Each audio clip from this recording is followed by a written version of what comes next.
Hi everyone, this is Sabrina with A Touch of Elegance, Gift Crafts, and more.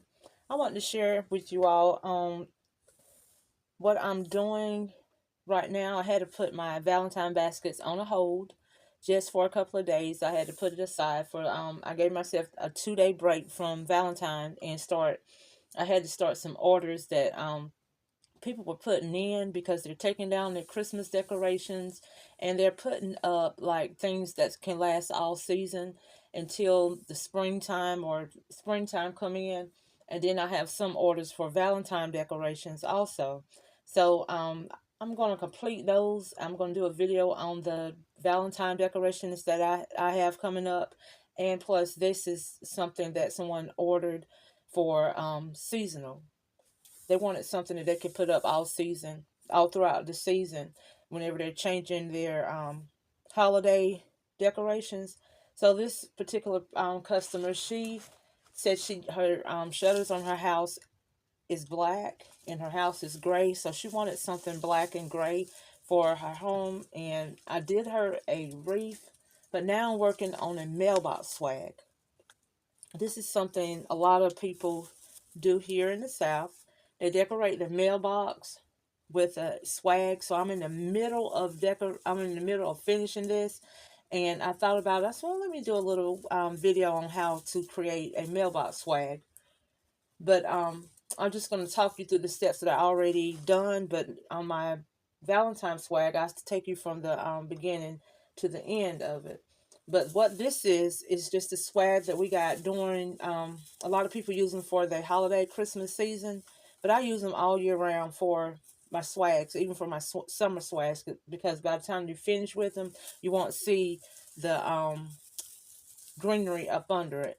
So what I did is just put my deco mesh on there first. I twisted it on the swag first, and then I came in and made bows. I made a bigger bow in the center, and then I made 2 bows on each end of the swag. And after I wired the bows, I looked and see where I needed a filler. So what we're going to do is fill it in with these cute little daisies. I think they're daisies. Just something to give it a pop of color. So how I add the daisies in, I just cut them down off the stem with my little wire cutters, my little floor cutters. And I dip them in my hot glue gun. I don't use the hot glue gun whenever I'm putting these florals in these swags, because I really want them to stay. So they stay pretty good if I dip it in my pot. So I dip this in my hot glue pot, and I just stick it in there wherever I see they need a flower, just to feel it. I thought I cut all my ends, but if you see any ends on your bows that need cutting, I try to do a little ducktail cut. And then I'll just go around the whole door mailbox swag. Let me show you how I just cut the flowers. And I don't use the long stem. I just cut them like halfway, because I don't want the stem to stick down too far inside of the mailbox swag. Now add my hot glue and then stick it there. And let me show you how it's looking so far. And these little flowers are just like little fillers, but I'm going to come in with a larger flower. And these colors we can use now during the winter time. Now during the summertime, most of the time I use something like a bright yellow or whatever the client is looking for. But the bright yellow colors are more popular during the summertime. But this is something that she can use all year. And if she want to switch it out, it matches her home, so she can just switch it out and use it all year. So we're just adding some bigger flowers in there.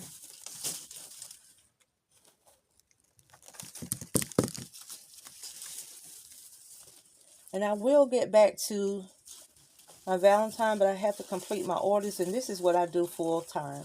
I just don't do it part time. This is my full-time job, so I have to go back and forth, and it's kind of challenging whenever you have all your basket stuff laid out and you're on a roll with your baskets, and then you realize you have to do your orders, and it's totally different because you having all your basket stuff laid out, but you have to put all of that stuff up and then pull out your florals.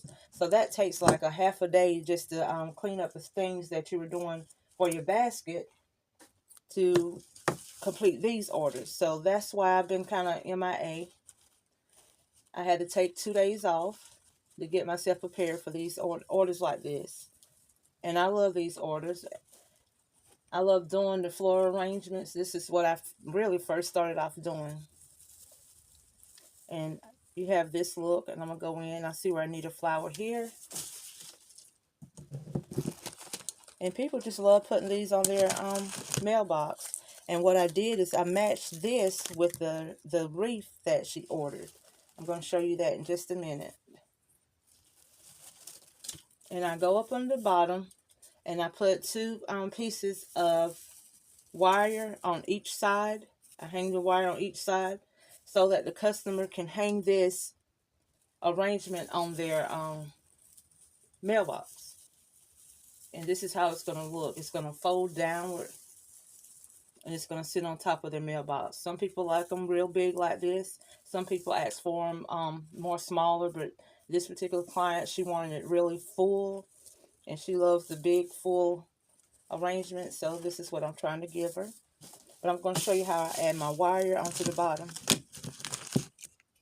I just take my floral wire, and I try to get a long enough piece so it can go all around the mailbox and meet on each side so she can tie it tight. And I double the wire because you don't want thin wire, and you're trying to tie it around the mailbox. And what I do, I just take it around the thickest part of the swag. Take your wire around the thickest part of the swag.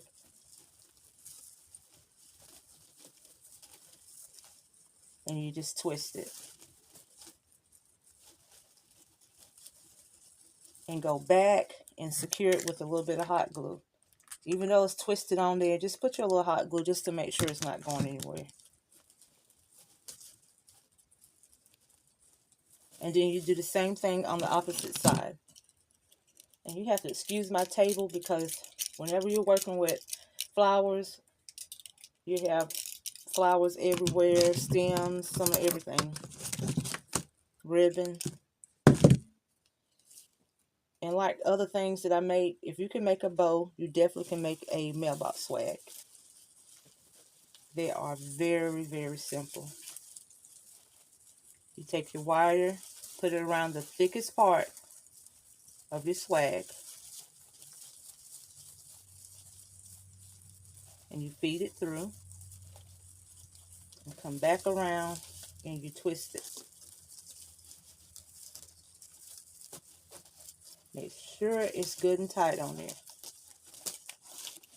Add your little hot glue where you twist it at.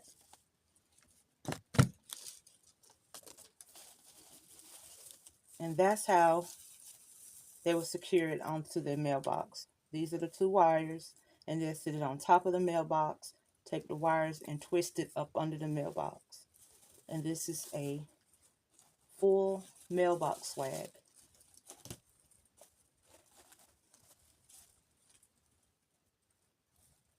And I'm going to show you the wreath that I made to go with it.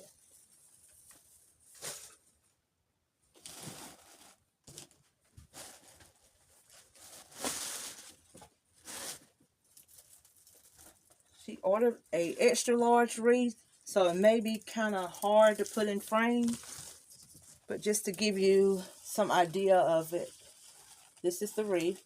It's a grapevine wreath, and she wanted it full at the bottom, and this is the top. But at the end of the video, I will definitely show you a picture of the wreath. But this is the wreath that she wanted to match with the mailbox swag. I thought I would come on here and just show you all how to make a mailbox swag. As you can see, I'm going through the steps of taking all of my Christmas ribbon down off my my display and putting up some of my spring and some of my Valentine. But I'm in the middle of that, so it's looking like this right now. But as soon as I get a chance, I will be putting up all of my ribbon. But it's looking kind of bare right now. But until the next video, you guys, don't forget to like, comment, and subscribe. And like I said before, whenever I do the Valentine mailbox swag and the door swag, I will give you a full tutorial of how to make a mailbox swag and a door swag for Valentine. Thank you guys for watching. Don't forget to like, comment, and subscribe. Bye-bye.